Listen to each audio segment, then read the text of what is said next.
La guerre est déclarée entre les trafiquants de drogue et l'État.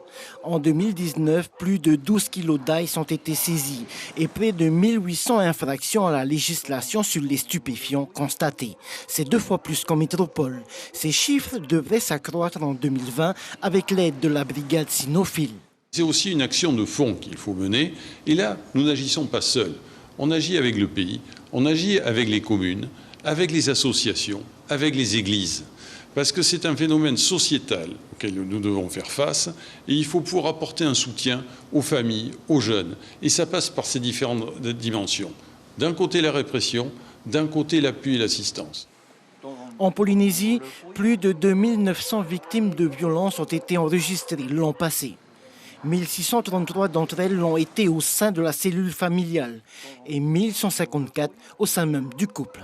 Par rapport à 2017 et 2018, les chiffres ont doublé, voire triplé. Cette augmentation s'explique par une libération de la parole.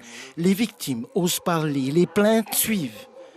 Mais l'État ne veut pas en rester là, d'où l'idée de mettre en place une unité médico-judiciaire. Elle sera composée de médecins, de psychologues et de représentants de la loi.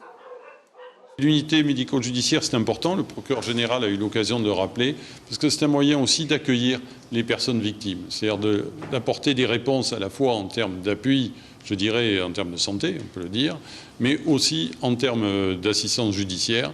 Et c'est ça qui est important, c'est de pouvoir mêler ces deux aspects là où les personnes sont accueillies. Donc ça aussi, c'est une des priorités en termes de réalisation en 2020.